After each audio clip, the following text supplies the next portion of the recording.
You're watching A Vision Media broadcast, and I'm your host, Tommy Slaughter. This is home of the golden era, and tonight we have a special, iconic guest. This man is Cliff, Mr. Cliff, aka from Soul Generation. For you young bucks, you might want to pull up a seat and listen to this wonderful, informative interview because these guys is a long-running New Jersey vocal quartet. Soul Generation started in the early 70s with Cliff Perkins. Once again, how are you, sir? Hey Tommy, how you doing, man? Great to be here. Oh, likewise, man. I'm glad you're able to make it to the show. Although we had technical difficulties, but it happened, and you had. Always. Yeah, I thank you, man. Once again, I just want to let the viewers know that this interview was going to be something special. And Soul Generation was one of the biggest groups back then, and you're all still doing some things today. So we're going to have fun with this interview. The first thing I would like to know, Soul Generation was a name change because in the beginning, originally it was the Citations or Yeah, it was the Citations in the beginning. It was four gentlemen in the beginning, and what happened was we used to do a lot of local gigs around Jersey City, East Orange, and Montclair, and all the local pubs and bars and stuff. And a gentleman came in to see us, a guy named Doc Bagby, who you look him up. He was a jazz musician, and okay. he came to our show at a club called the Golden Wheel. And Oh, when he came over, he came to me and said, "Look, man, you guys are great. I want to sit down and talk with you." So we met with Doc the next day, and he was saying how great we were, and he wanted to record us, and he wanted to put us in touch with another guy to help us record. So I said, "Well, that sounds great, man." So, but yeah. he said, the name's Citations is not, what's happening. I looked at him like, he just met me talking about my name ain't happening. So then I just backed up a little bit and gathered myself together. I said, well, let me listen to what he's got to say. He said, it needs something else, something more catchy. Yeah, yeah. He said, it needs something with some soul in it. So I said, soul. So I said, what about Generation? He said, oh, that's good. And then I told him, I said, well, what about Soul Generation? He Yeah. said, that's it. That's it. Soul Generation. That's right. And that's how we became Soul Generation. And Wow. yeah, and the guy he was going to put me in touch with, he gave me his phone number. And I called him, and the guy answered the phone. He said, "Hello, this is Benny." I said, "Hello, Mr. Benny." He said, "This is Benny King." I said, "Benny King?" I said, "From the Drifters?" Yeah, He said, yeah. "Yeah." Yeah, Penny King. Yeah. Wow. Yeah. So Benny and I got to talking, and he kind of liked what I was talking about. So he invited the group over to his house in Teaneck at that time, and he wrote some songs, that we were supposed to be going to the studio and record. One song was called, I remember it called "Chicago Woman."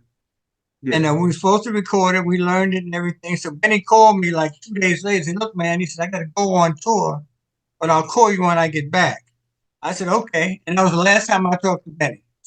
Wow. The last time. Well, I know it's like, wow, that was the last time I heard from him. We recorded the song. Can you take me back to the original members of Soul? Well, yeah, Soul Generation. Of 'Cause- Soul Generation, the original members of Soul Generation was myself, Cliff Perkins, Herman Hammond, yeah. Jeff Burgess, and the late Earl Davenport. And that was the original Soul Generation. The original Citations was myself, Herman Hammond, Yeah. uh, who was it? Thomas Timmons and Earl Davenport. And then what happened? Thomas dropped off, and that's when we went and got Jeff Burgess, Mhm. and that rounded out the Soul Generation. But those guys were the original guys who made the recordings from '72 on up until I guess '90s. Wow.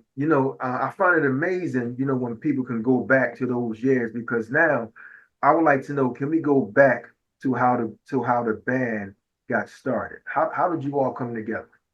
Well, I was an athlete, man. I was a baseball player, and I was in the Yankee farm system for 2 years. I was a first baseman, and I went to the start for me was my father took me to a show in New York, Brooklyn Fox, and I went over there and I seen Bill Anthony Imperials. I saw the Temptations. Yeah. and a few other groups. And when the Temptations came out, I was like struck. I said, that's when it hit me. Boom. And I said, man, I'd like to do that. So that gave me the idea to come back and put citations together. So I went out and recruited guys. Now, I didn't think I was such a great singer.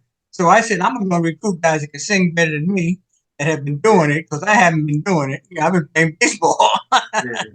So I went and recruited, the Herman Hammond and Jeff Burgess and Earl Davenport, and I put them around me. And then and we started putting things together. Mm-hmm. And then when we changed the name, we knew we needed to make a record. So what happened was Jeff knew a guy out of Jersey City. I knew him too, but Mm-hmm. Jeff was more closer to him than I was because he was older than me. And Jeff said, I know a guy, he might want to do some stuff. So we called a guy named was Paul. Mm-hmm. And we worked with Paul for a little while. And then Paul said, look, I got a song for you.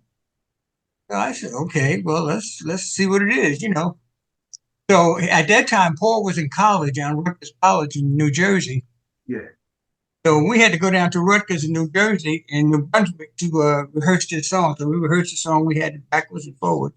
Mm-hmm. And so Paul said, look, we got studio booked in New York City. We went to A&R Studios in New York City with Frank Sinatra and all the big bigs recorded. Because it was funny, when we went into the studio, they had this big boom mic for the background and the big boom mic for the lead.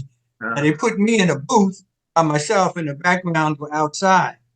So in the interim, while we were out, in the rooms, the band starts coming in. And we probably about 25 to 30 musicians came in.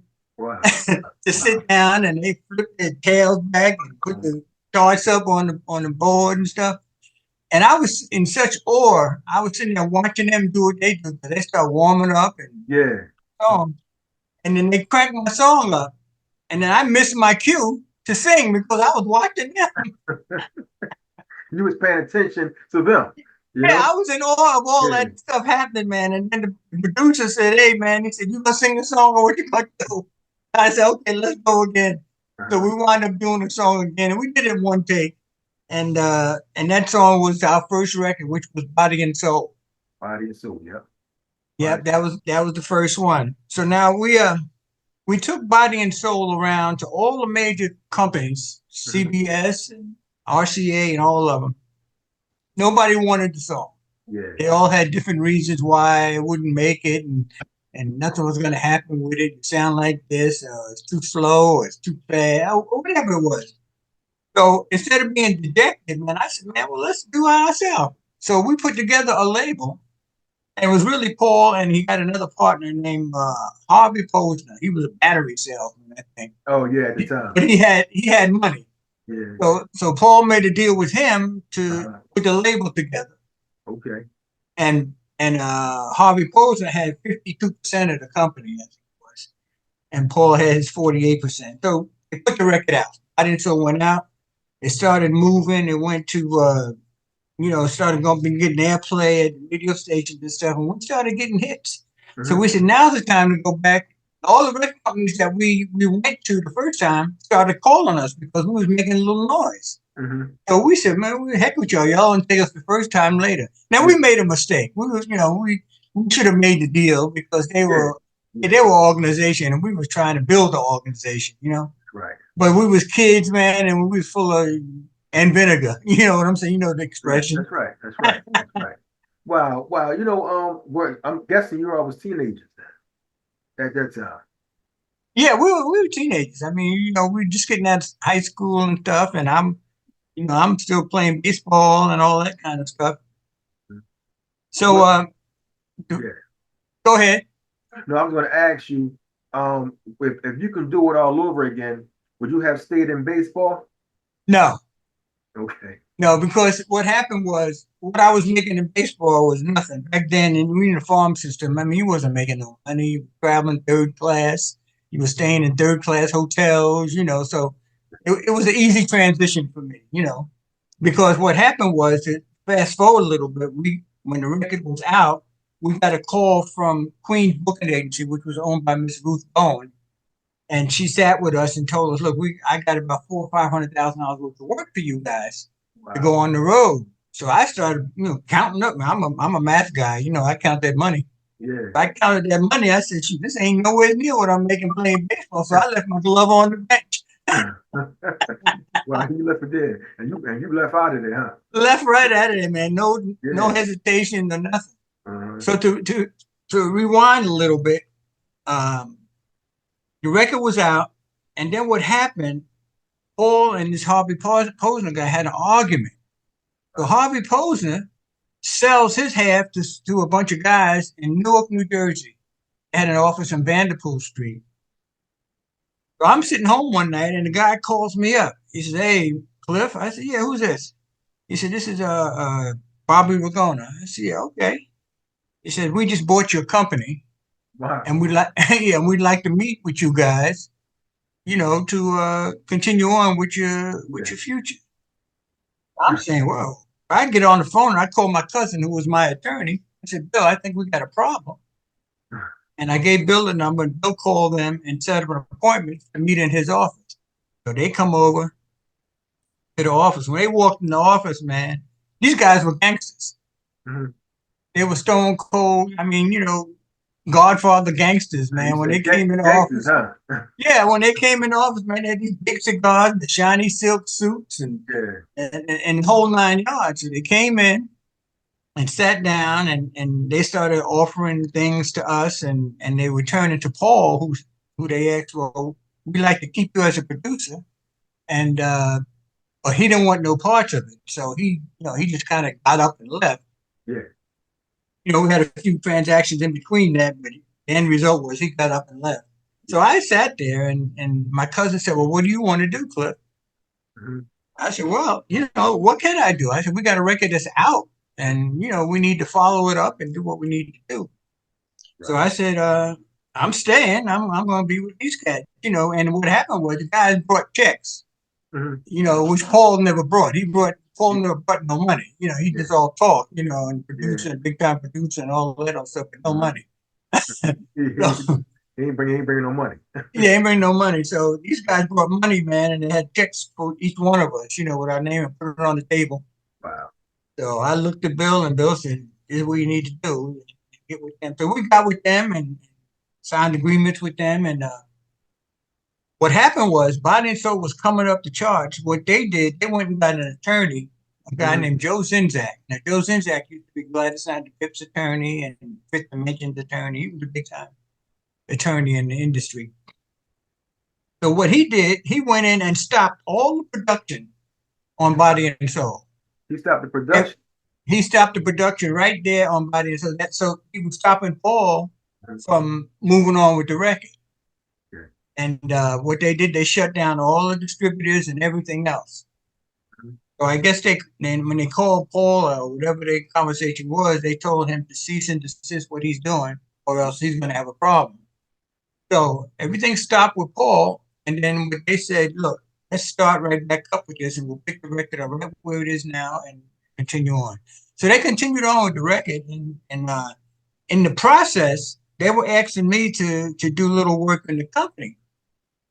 So I said, "Okay," So I was running down, taking records down to the one shops in Baltimore and Washington.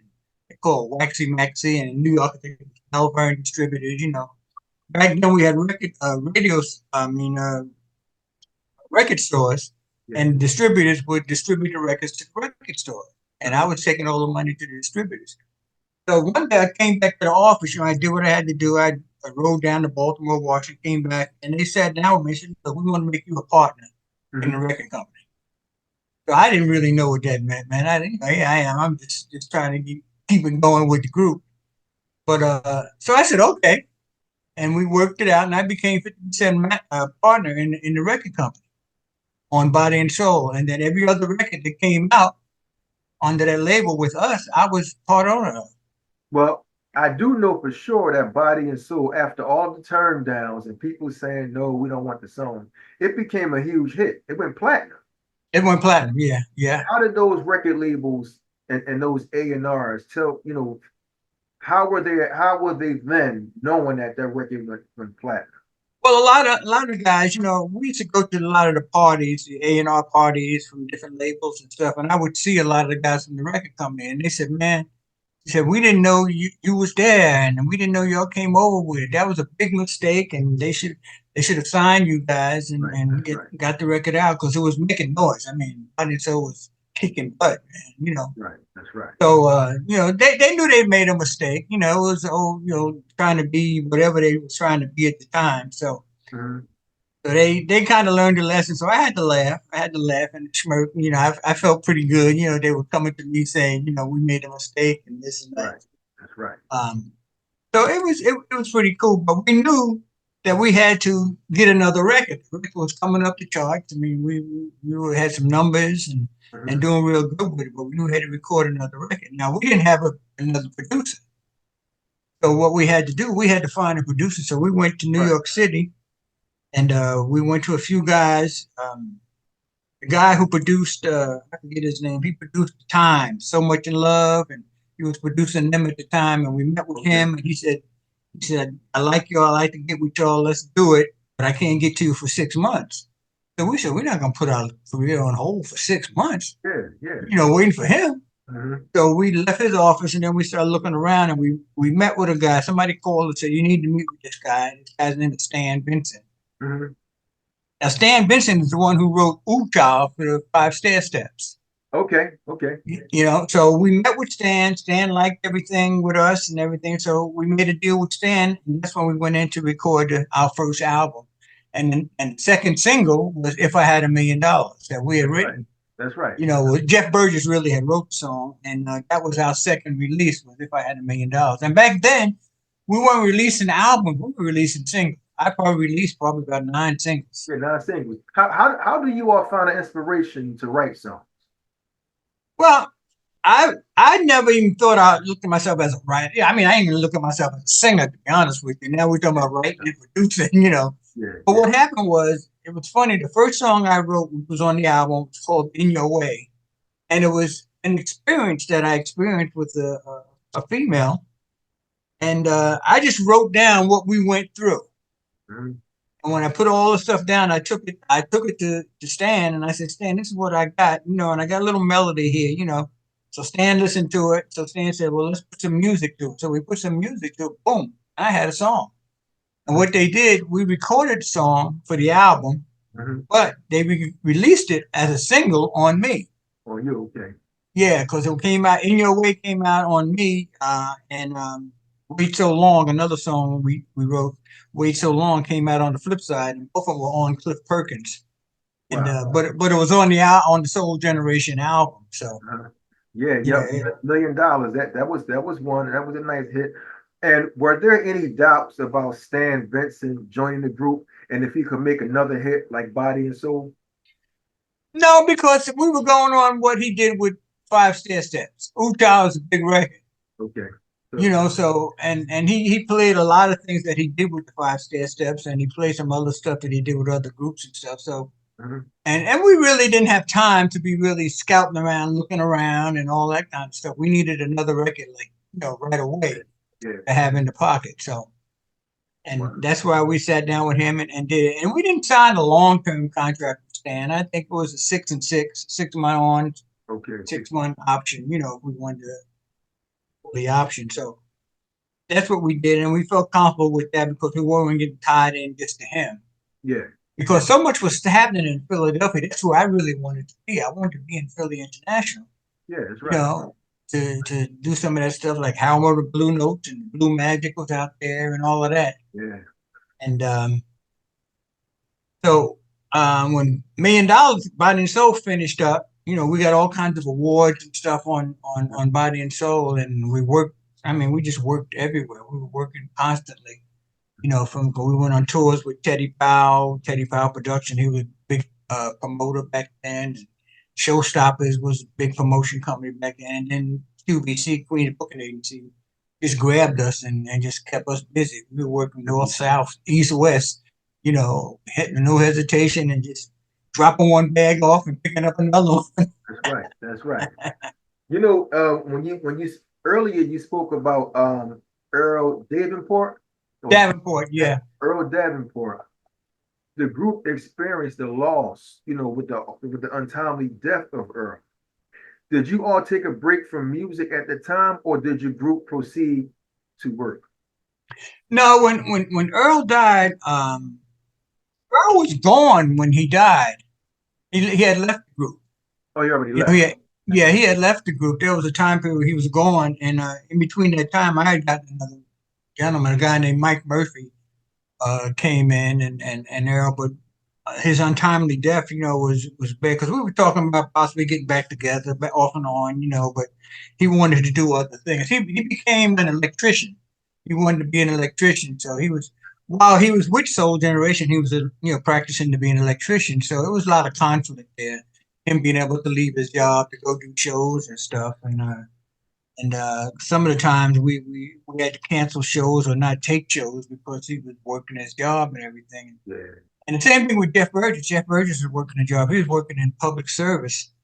And so I just got tired of it. I just approached both of them and I told them, I said, look, either you're going to be a singer or you're going to do what you do. And I said, It's going to work, yeah. Yeah. So I have no problem you making a decision on what you want to do, but you can't hold me up for what I want to do. Right.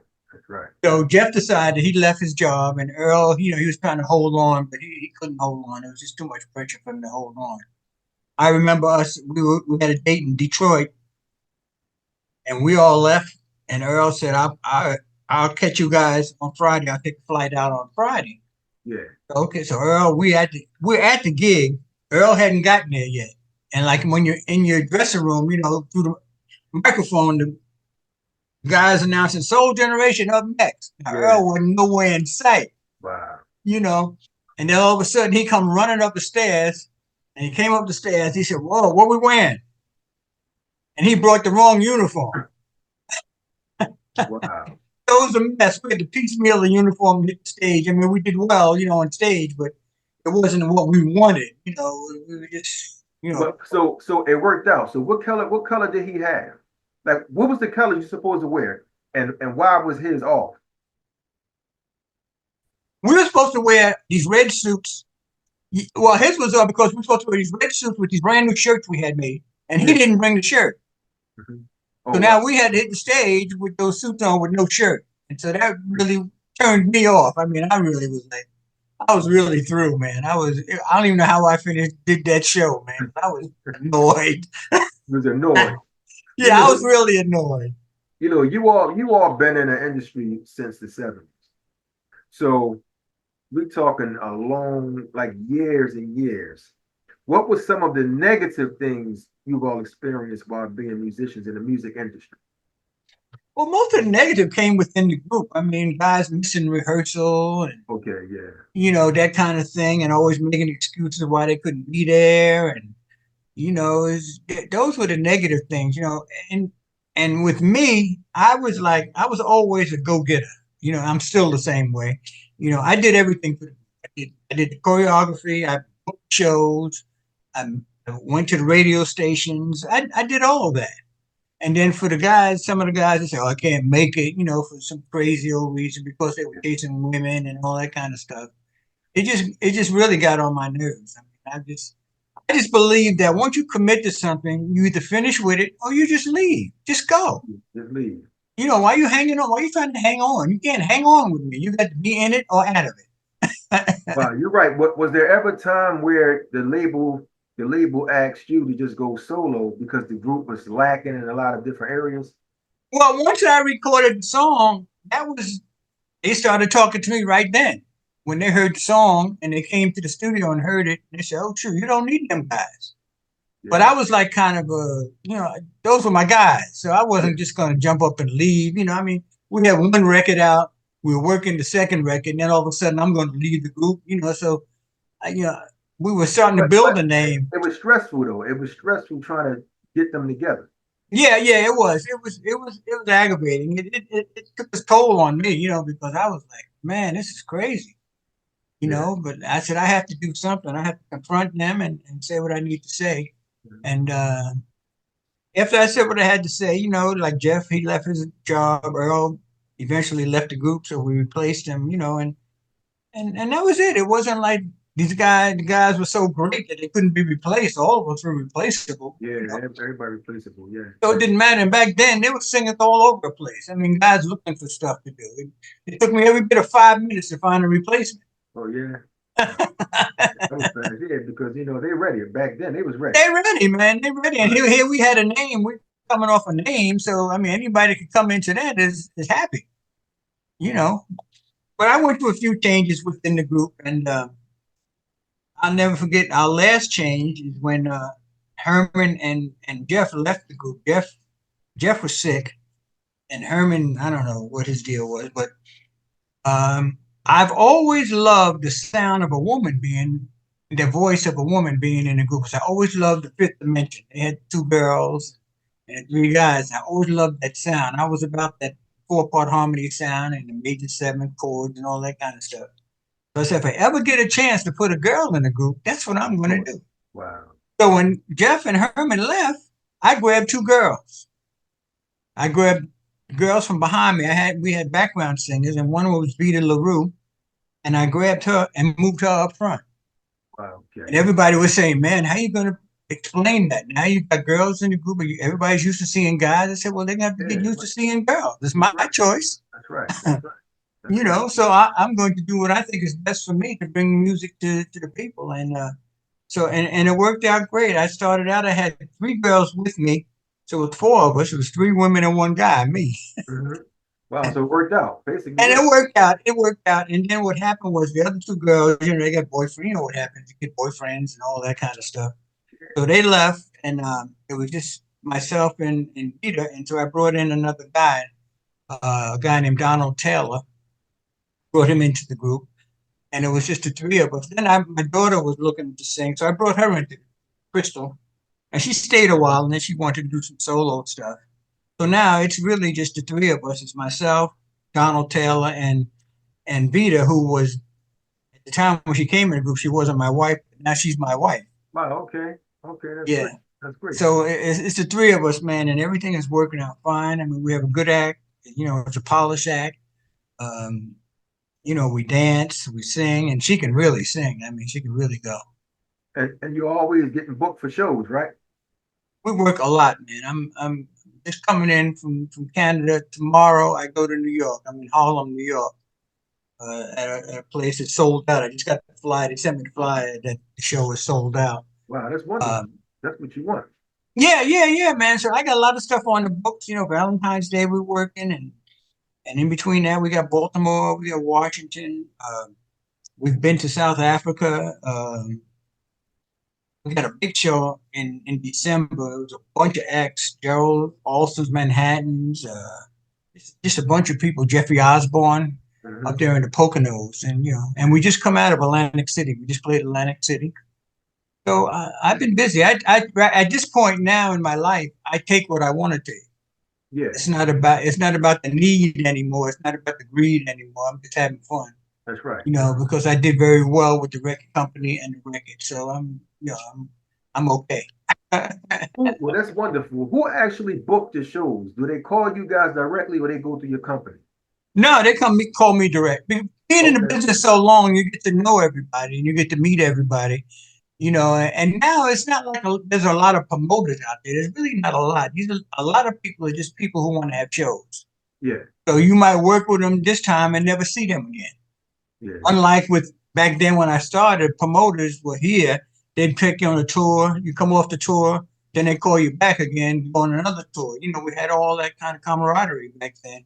But now it's like these just people just want to have shows and thinking they can make $1 gazillion off a show. They don't realize what it's about till they get involved in it. That's right. Yeah. It's a lot. You got to pay for.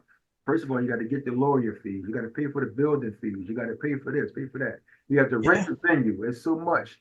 I dipped and dabbed in it for a while. I used to give like 2 shows a week in Jersey City at Liberty State Park, and I would bring in local acts, and then I would bring in some of my friends, like the Blue Magics and the Black Ivories and Ray Goodman and Brown and all that stuff, and do the shows every other week. And then 4th of July, I would have a big show, and I had probably about 70 to 100,000 people in that park.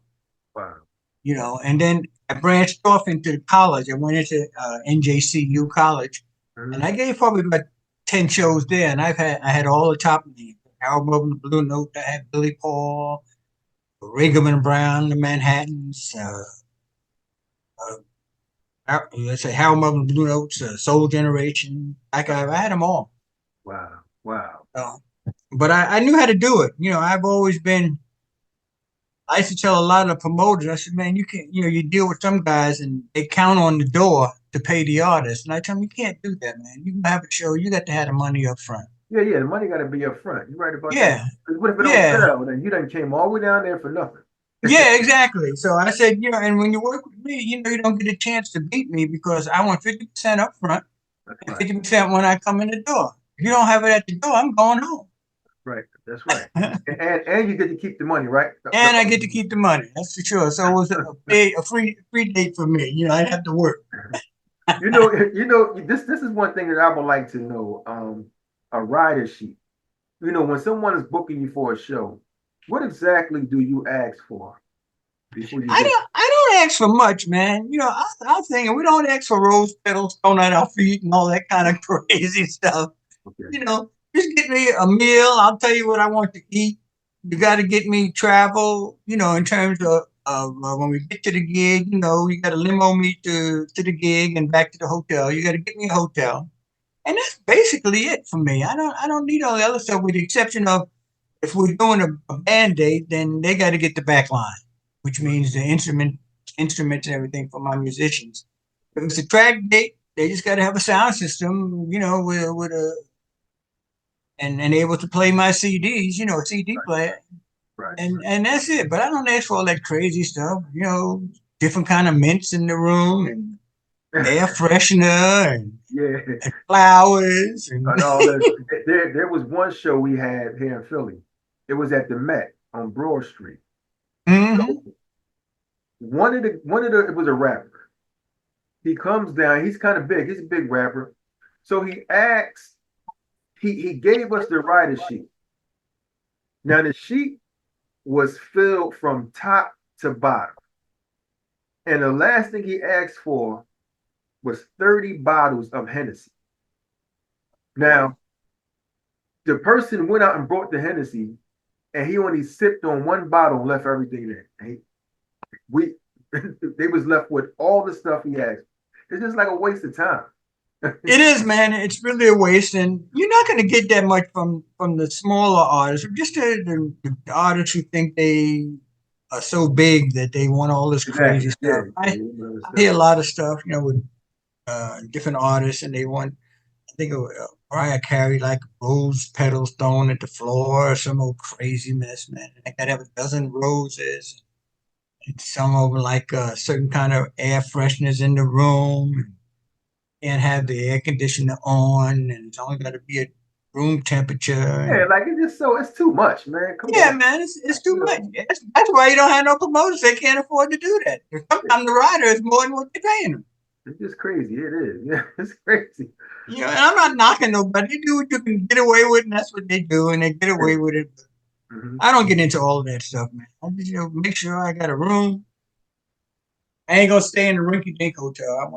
I don't like them open hotels where you can hear people walking past you. I don't deal with those. You got to be inside. Yeah, a nice hotel, and really we only need 2 rooms. I mean, because me and my wife stay together, and Donald stays by himself. Right. It's really a cheap deal when you come get me. That's right. Exactly. You're not spending much. No, I ain't spending money, and I take. I understand how the promoter feels because I've been the promoter. Yeah. Mm-hmm. So I know what it takes, and I never had none of that come at me when I gave shows. Guys came, said, "Look, man, I'll give you." Like Billy Paul came. It's funny. I had Billy Paul at NJCU. So I was dealing with his wife Blanche. So Blanche called me. She said, "Well, Billy needs to get this." I think it was at that time $7,500. I said, "No problem." I said, "Blanche, I'll meet you wherever you want me to meet. I give you the half of it, and then you'll really get the other half when he comes." I met with Blanche, I gave her half, and when he came to the theater, I handed Blanche the other half. She said, "Wow." She said, "We don't usually get to deal with people that pay us." I said, Wow, you know, wow, wow, I wow. want you to be happy. You know, how you? That's right. The only way you're gonna be happy is you got your money. That's right. Yeah, you come and do a job, we're gonna pay you. So the only thing that Billy did when we sent Billy, we showed Billy where the dressing room was, we didn't have a lot of hangers, clothes hangers in the room. So Billy came out, he was like, man, where's all the hangers? I ain't got no. And he came up, he was like mad because he didn't have hangers. I said, Billy, relax. I said, I'll take care of your hangers. Don't worry Yeah, about it. How yeah, many hangers you need? yeah, How much stuff you gonna hang up? Just let me know.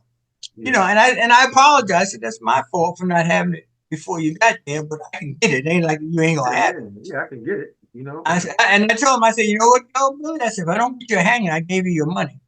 Yeah. Wow, wow, wow. Okay, okay, okay. And he had to laugh, you know, and he apologized later on, but you know, and then we got to be friends, you know, and all that. So we kind of, it was pretty cool.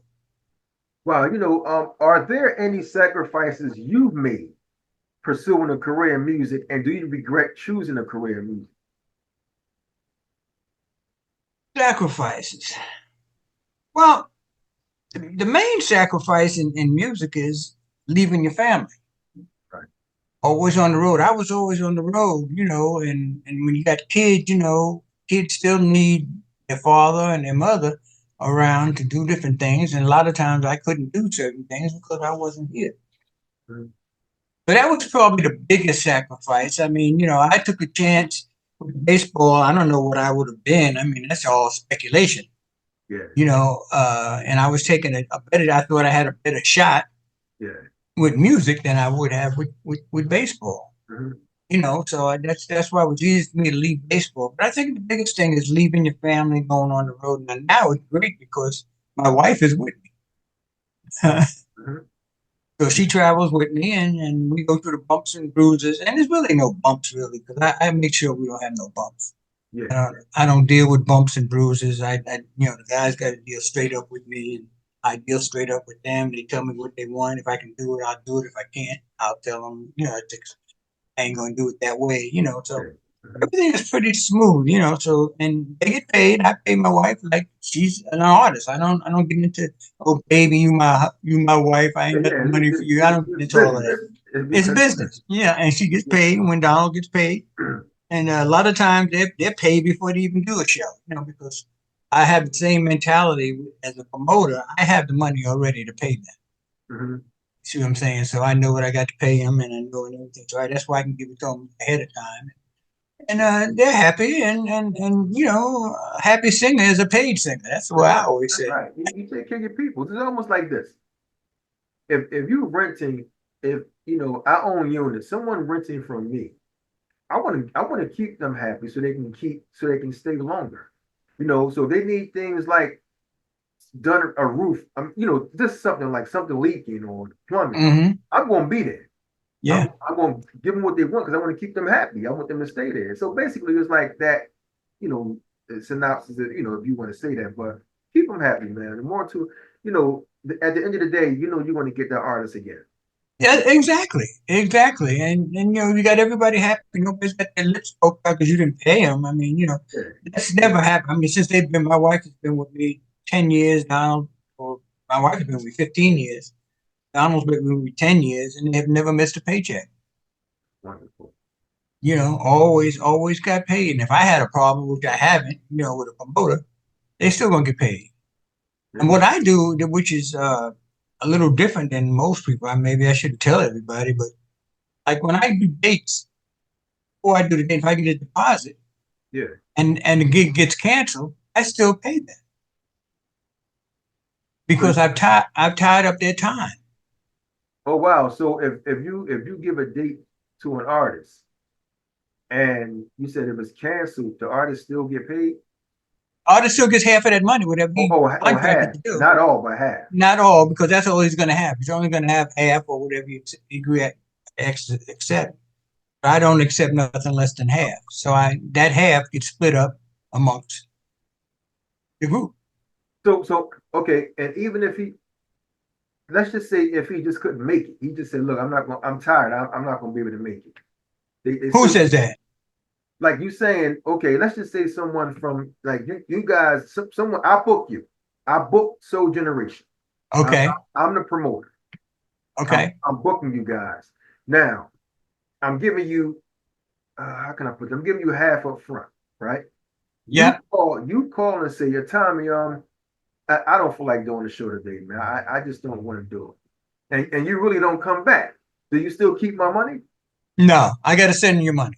Okay, you said okay. So what are the rules to keeping the money? Like what kind of call out you have to have for me to say, "I will go ahead, man." 30 days. You got Okay, to tell me 30 days in advance because what you're doing by you canceling your show, you're taking me off the market because I've agreed to work for you. wow, okay, I could have taken 4 other jobs or 3 other jobs. Now I can't get them because you just called me 2 days before the show was supposed to start. that's right. And that 30-day period, you can't do no work for nobody else. Right. Yeah, that 30 days. Okay, Okay. So that's why you got to call me within 30 days. Within that 30 days, now I got a chance to pick up another gig that's that you right. canceled. That's right. Right. Okay. But if I call you and say we're not going to make it, I mean, which I've never done, your deposit got to come back to you because that's I canceled. You didn't cancel. Wow. Okay. Okay. Wow. That's great to know. You know, you've also worked with such groups like the New Moments, Tomorrow's Edition, Ray Goodman and Brown, but that 80s era, it kind of soon faded away, you know, in that time. Was it difficult trying to bring in a new sound in the 90s? We didn't care about that. In the 90s, I had recorded all my hits. The songs have been out. Uh, so I'm right till this day, I'm living off my past. And Okay. every classic soul artist is living off their past because all the artists, there is no radio no more. Okay. So there's no one to really help you get a song out. So if Okay. you go in the studio and record a song, well, it's just gonna be you're gonna have what I call a living room hit, your living room. Ain't nobody else gonna hear it because there's no radio stations. That's right. Radio stations were detrimental to us being successful. Hmm. To selling product. Now I recorded a new CD only to let people know Hmm. my other people, my wife and Donald. That's the only reason I recorded a CD. It wasn't to get airplay. There was no airplay. Who's gonna pick it up? Who's gonna play it? Right. You know. So it's just a waste of time to do that. So all of us, all the classical artists, they're all working on their past. You don't hear no new music on the radio by any classic soul artist. Yeah. Yeah. And everybody has recorded new music. Everybody. Manhattans, Delphonics, Brigham and Brown, uh, Earth, Blue Wind and Mag, Fire, Blue Blue Magic. Magic. All of them, they've all recorded. But you haven't heard none of it. Yeah, you don't hear it though. Yeah, and if they play anything on radio, it's gonna be their hits. You'll hear Body and Soul, and you're gonna hear $1 Million on the radio. They still play that. That's me. My stuff is being played like all the other guys' stuff being played like it's brand new. Do you think that those radio disc jockeys or whatever on that side, they don't want to hear anything new from an artist that already had their time and sold millions of copies? Like, do you think that that's the case, or they just don't want to hear nothing new? Because No, they're not in control. okay, They got to play what they're told to play. and yeah, and some of them don't get the new records in their hands. Like Yeah, but I mean, like years ago, WBLS was programmed by a guy that lived in California. I mean, how does that happen? wow, He programmed the music from California and shipped it down to New York. I said, this is what you're gonna play for that week. wow. Okay, so they had no say so. They had no say so, and still don't have no say so. Wow. Okay. They gotta play, whatever few little record companies are hip hop, they play some of the young kids stuff. You gotta be 20 years old now to get a record played. Yeah, you do. You do. I mean, that's the real deal. I go up there with a record, they look at me like, man, I have to pass an age test. It's, I gotta it's lie. I gotta send my daughter in with the record. wow. It's wild now, you know. And the music today, for me, it's demonic. It destroys the minds of our children. A lot of it does. and there's no type of feeling to it. It's just a lot of rough growling. It just not even, it doesn't make any sense. How do you feel about the music today? I think it's terrible. I think the kids. Well, I mean, listen, the kids are doing what they can do to get attention. Like we did when we made records, we did it to get attention, but we had different kind of stuff. The '70s music I thought was the greatest era in music Yeah, man. You know, you got that. You could feel it. It was a feeling back then. because the songs that were written were written. They were love songs. It That's wasn't right. no wham bam thank you ma'am. It That's was it right. was it was Take your laid out. time. It was foreplay. Yeah, Yeah, exactly. it was foreplay. Exactly. And That's that's right. why you hear a lot of people say, I fell in love with your record, That's right. That's you right. know. And it wasn't no knocking the women and bashing the women. It wasn't none of that No, stuff. no, no, no. You took your time. You know, you went in and you talked to her first. You whispered Yeah. in her ear. You know, you caressed her. You You know, told a story. told a You know, story. That's it right. had a beginning, a middle, and an ending. That's right. Exactly. Nowadays, it just throw you in a bed, put you out, and move on to the next. That's it. And throw a heavy beat underneath it with you know, and that's what they're putting out there. But Yeah. that's the record companies that push that stuff. That's what they want. But these are people, most of the people that are in there pushing that stuff are not music people.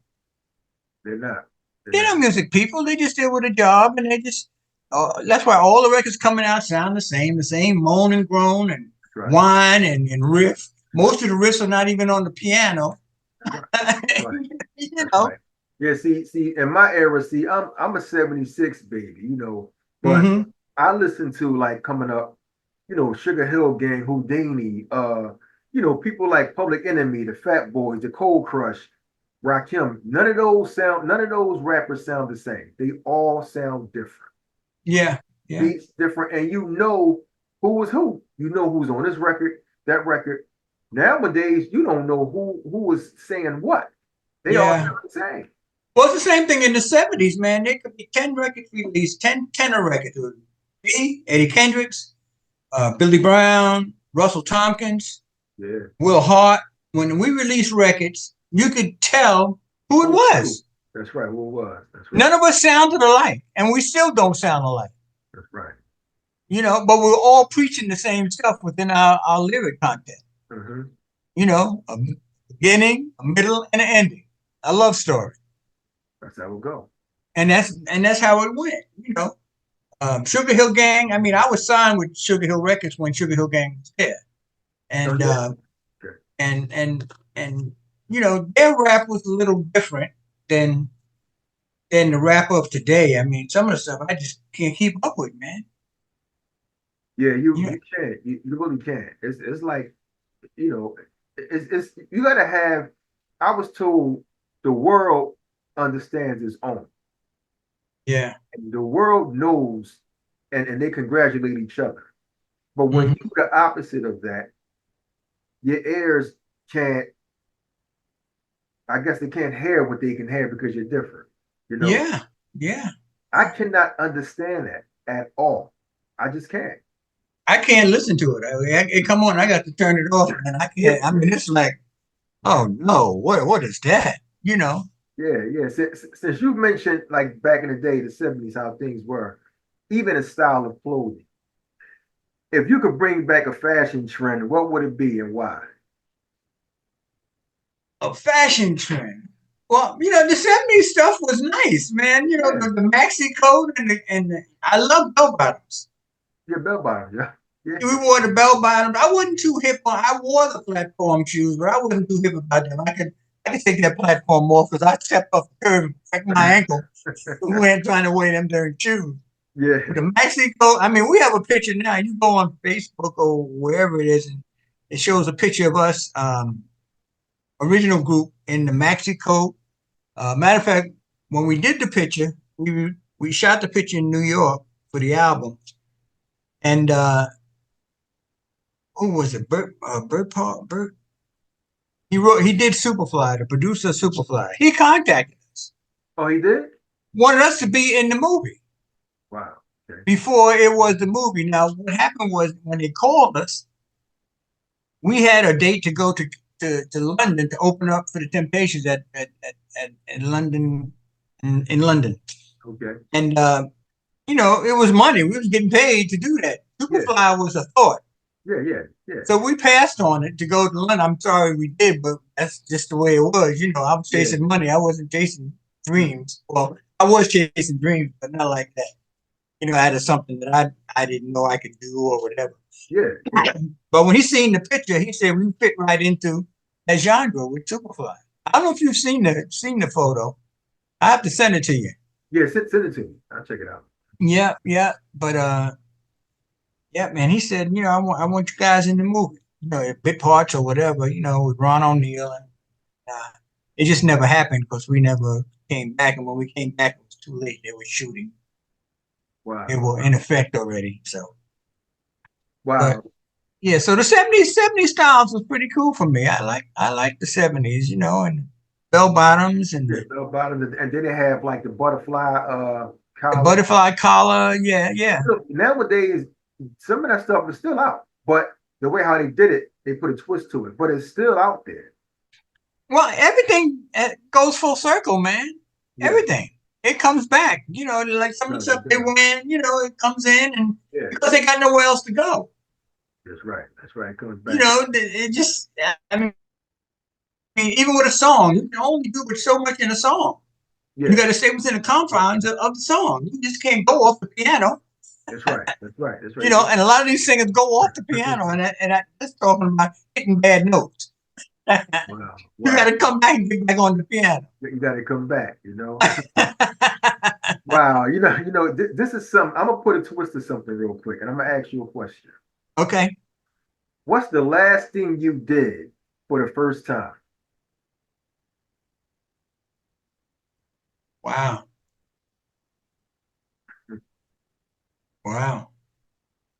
Last thing I did for the first time.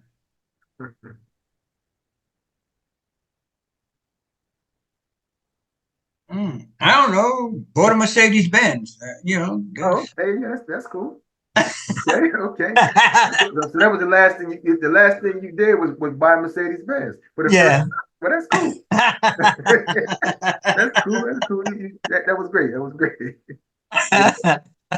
That was good, man. Can we talk about the performance? Well, can we talk about your performance in the group, the classic soul circuit throughout the country? Can you talk about that?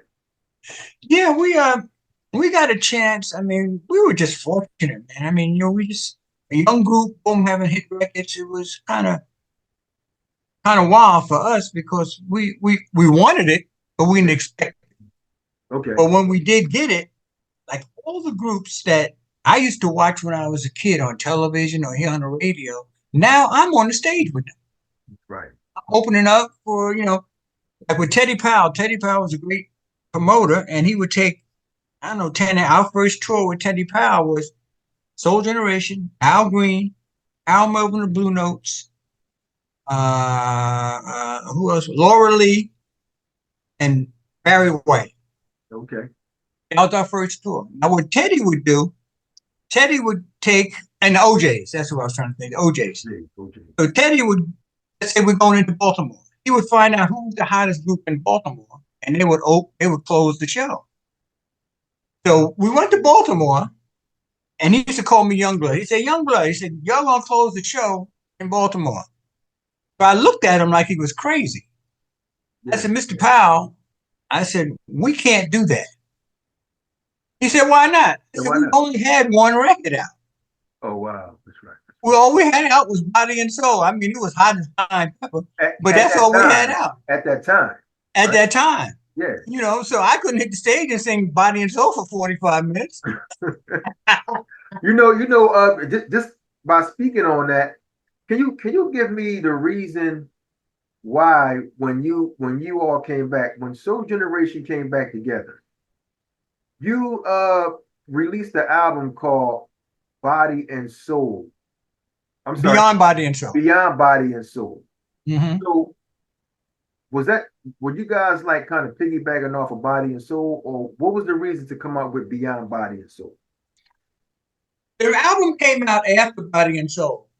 $1 Million was out. $1 Million. So we wanted to just keep it in people's minds Body and Soul. Without having to say that's Soul Generation or that's Cliff Perkins or whatever. Okay, okay. So they can look at the album and see Beyond Body and Soul, and automatically would take them back to a song that they love, they bought because we sold a lot of it. Okay. You know, so it was easy. It was a promotional deal. That's why we did it that way, just for promotion. Oh, promotion. Okay. Yeah. Can we I know I would like for you to share a story about jazz musician Doc Bagby. I want to say Bagby. Okay. Yeah, can you tell me a little bit about him, about Doc Bagby? Yeah, Doc Bagby, you know, he was a jazz musician. I think he played the keyboard and he sang a little bit. Mhm. And he was, you know, he had some I think he had some hit records. But everybody knew who it was when I mentioned Doc Bagby to the older crowd. You know, they know, oh, we heard of him, we heard of him. Just look him up sometime, you'll see. Okay. And Doc, when he got with us, now Doc wasn't hip. You know, we were young guys. Doc was older. Our Doc could be our father. Okay, okay. So the stuff that Doc brought to us was like, man, we can't, you know, what is that? Yeah.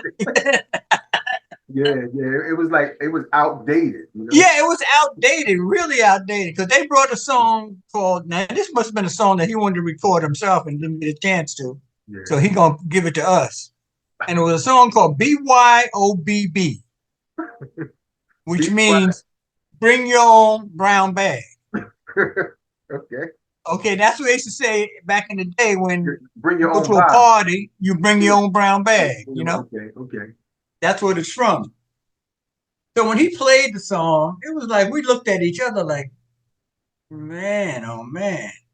So Herman would always give us hassle about songs. So we all we got back and we said, okay, Herman, you lead that one. Yeah. But did you guys ever finish it? No, we never got to the studio with it. Oh wow, okay. After he introduced us to Benny King, we kind of separated from Doc after that. When we got with Benny King, Doc kind of just disappeared and then he died. Wow. Yeah, so I mean, you know, he was a great guy. You know, he was in our corner, you know, and trying to do stuff for us. He just didn't have the connection, you know, because look who he connected us with. He connected us with an older guy. That I mean, they did great things. Benny King and the Drifters did great songs. I still play their songs on my radio show. Well, Benny King also wrote Chicago. He wrote and produced. Yeah, he wrote the song Chicago. Yeah, and we never released it, and it was a good song too, really good. We were ready to go in and cut it, and then he went on tour. Yeah. And that was it. So that was a story about stuff, man. You know, a lot of times we hooked up with people, like we hooked up with Dionne Warwick. Mm-hmm. She wanted to manage us at the time, and we were all for it, but things didn't work out. Yeah. Okay. Dionne Warwick. Okay. Yeah. So it's funny, man. Oh, but I've done a lot of stuff, man. I've been with a lot of different groups, like the New Moments. That came about when Ray Gilman and Brown left Sugar Hill Records, and Sylvia Robinson called me. Yeah. And asked me, she said, I'm putting together a New Moments. Now, she was trying to get back at Al and them for leaving the company. Mm-hmm. So Al and them didn't own the name Moments. So she owned the name Moments. So she put together called the New Moment, and she asked me to head it up. Yeah. So I came in, I said, okay, no problem. So I came in but their business was so shaky, man. I mean, you know, it was just crazy, some of the stuff. So I said, look, I'll do the New Moment stuff. I said, I'm not looking to get a royalty. I said, you pay me every time I go into the studio to record something. Okay, pay me up front. Pay me up front, and whatever you collect from the records is on you, and have a nice day, you know, that kind of thing. So they agreed upon that. So we went in, we cut a whole album. Okay. We did a song called Record Breaking Love Affair. We did a bunch of nice songs. We had a guy producing us, a guy named Diggs Chase. Now Diggs Chase produced the OJs. Okay. Yeah, so he produced a few songs on the OJs, but one of the songs that we recorded was Baby Let's Rap. You can go on YouTube and hear it, you know, from the New Moment. They might have it underneath the Moment or Ray Gilman and Brown, because when they put that stuff up, they don't research it. They just put it up. Yeah, they just put it up there. You know. But they didn't sing it. It wasn't them. It was us. Now, everyone has a story. Everyone in the music industry has a story about what happened when they were signed to a label. Mm-hmm. Were the group Soul Generation ever, I want to say, a gag from any money that was owed to you, or do you feel like you was getting paid exactly what you wanted? When the deal was, when I broke away from the first guy, because he never wrote us a check. Okay, but when we got with the gangsters, they wrote checks. Let me tell you about them, man. They they came to us. They gave us money up front. Who, the gangsters? Yeah, Yeah. they gave us money up front. So they asked us. They said, "Look, where do you guys rehearse at?" So I said, "Well, we usually go to each other's house and rehearse." He said, "Well, that's going to stop." He said, "In 3 weeks, we're going to come get you, and you're going to come over here to rehearse." And what they did, they built a building, Yeah. a one-story building. They built us a studio in Newark on 209 Vanderpool Street. And what they did, they would send the chauffeur guy, the guy in the limousine, to pick us up to go to rehearsal Wow. and bring us back to Jersey City. Wow. And when we got there, we seen the building. They said, "That's your building." They put the mirrors in, you had the mirrors, you had the sound system. They just did it all. Oh, they looked out for you. Yeah. I mean, who does that, man? They looked out. So what was their return? Like what do they get in return? They made money for us to keep singing, making records. So was it more of, I know you get paid for your shows. That's your money. So off the record, they kept a percentage off every album that was sold. Exactly. Okay. Because they were our partners in the record. They would get the records pressed up. We would go to the studio and record them. They'd get them pressed up and ship them out. These were Italians or black guys? No, they were Italians. Oh, wow. It was real gangster guys. I mean, Yeah. let me tell you, man, we got a call from a guy. I ain't gonna mention his name because he's still around and I don't want to get out, but Yeah. we got a call from him to book us in the show. Mm-hmm. So we took the gig and the show was in Newark at a club. Place was packed. He had given us the 50% that I asked, and he was supposed to pay us when we got there. For some reason, he was collecting money. He had the same crazy business. He was collecting money, so he said, "I'll give it to you as soon as I can get it all together. Can y'all go on?" So I said, "Okay." So we went on stage, and I'm on stage, and I'm watching him walk out the door. Wow. He had the money. He's leaving. So I tell one of the gangster guys, or two of the gangster guys came to our show, Joe and Ed Vice came to the show. So I said, "Joe, this guy's leaving. Catch up with him so you can get our money." Wow. So this guy's half down the street. Joe catches him and asks him where's he going with the money. Evidently, he didn't say the right thing. They knocked all his teeth out. So y'all left off the stage and when they would catch him. No, I didn't go nowhere. I continued to sing. Okay. Yeah, they went and did what they contracted to do. Yeah. And they knocked all his teeth out, man. And he wound up paying us more than we asked for. He tried to get away. See, he was trying to get away and didn't.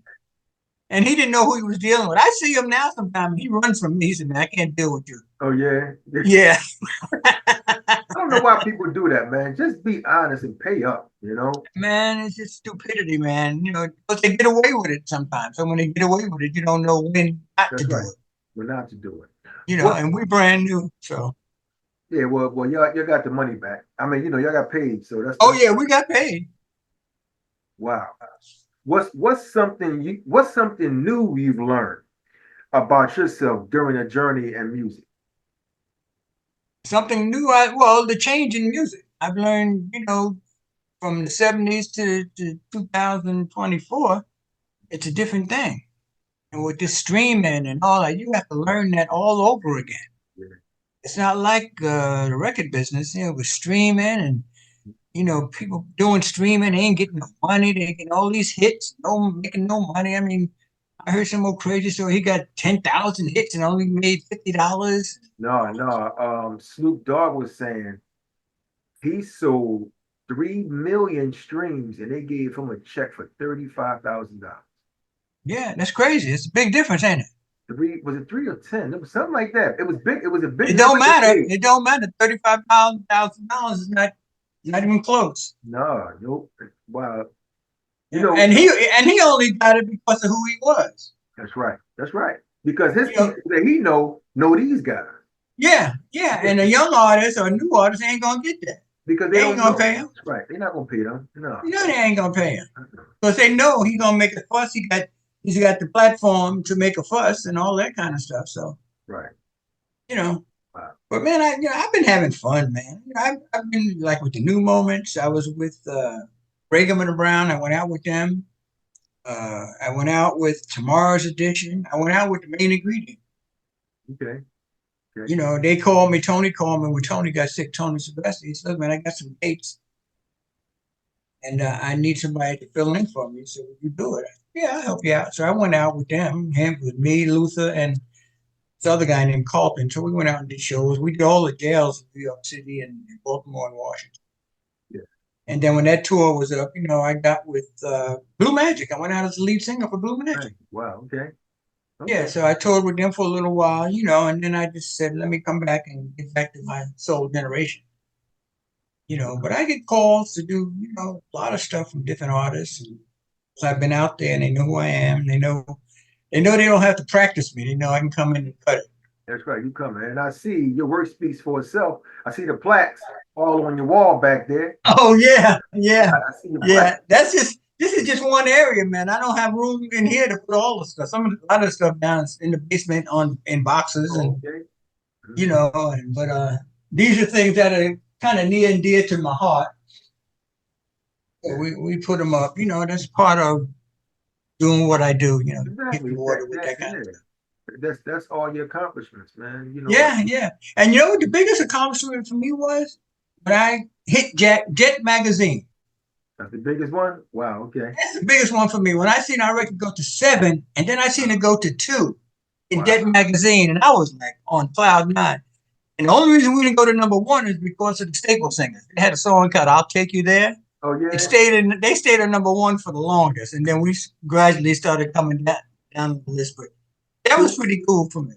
Do you save all of the stuff that you see like back in the day, like the Jet Magazine, your articles? Do you save the stuff? Like I got everything. On the side where you can't see is flyers from the shows that I did. Oh wow! Okay. I got all of that stuff, man. And my first show was in Symphony Hall. I got it hanging up there. It was with the Delphonics, the Soul Children, Delphonics, yeah, Love Unlimited, and Millie Jackson. That's awesome, man. That's great. That's great. And that was at Symphony Hall in Newark. And then all the other places I kept, California. And I mean, we did the first R&B award show in California. Okay. And we won an award, the most promising new group of the year. But at that location, I mean, people that were there was astronomical. I mean, you had the OJs there, the Shy. That's where I first met Barry White. Oh, right. Before he was Barry White. Okay. When he came, he was helping Love Unlimited carry their stuff. Wow. He hadn't had no records out yet. Nah, yeah, he was just a helper. He was a helper, and I went over and I said, "Hey man, how you doing? I'm Cliff." "Hey man, I'm Barry White." I said, "Hey, what's up, Barry?" That's still deep. Yo, I just want to say, Mr. Cliff Perkins, man, I thank you for coming on to A Vision Entertainment. Now, also, what inspiring words would you have for a person who wants to start in the music business? Well, the first thing I would tell them to get their business together. If they're songwriters, get the songs published. Set up your own publishing company. Set up your own production company. Set up your own management company. And get everything in order. Because then when you go talk to people that's going to give you money, because they're always going to talk about, we'll take it to publishing and we'll take the management and we'll take this. If you already have it, you can't take it. That's right. You know what I'm saying? So you say, look, I'm already set up with that. What can we do? Maybe I can work out a deal with you. You get a percentage. That's right. But you can't get it all. You can't get my song and take my song. And, that's giving up your song is giving up money. That's longevity. That song will play for life. Yeah, that's right. And now, you see now the songs are being played on TV and commercials and stuff. And just think about you sitting there watching your song play on TV, and you don't own it. That's right. You know what? I'm glad you mentioned that. Now I can go back to this. Now you also had commercials like Burger King, McDonald's. Your song was played in was it Burger King, Miller Bear, Seasoned Jeans, True Cigarettes, and others. Yeah, I did them all. Ooh La La Sassoon. I did that commercial with Phyllis Hyman. Yeah, Phyllis Hyman. Which one was that? For The Sassoon. the Sassoon. Okay, wow, yeah, Yeah. that's way back. Yeah. But I did them all, man. Did all those commercials, and that's pretty good money. But what I had to do real quick was I had to learn how to read. Okay. Because when you go in the studio, it's not like preparing for a song where you get the chance to practice, go over it. When you go in the studio, them guys want you to come in and be able to do that commercial and get out. So how do they, when you say learn how to read, do they have a sign up or they have something?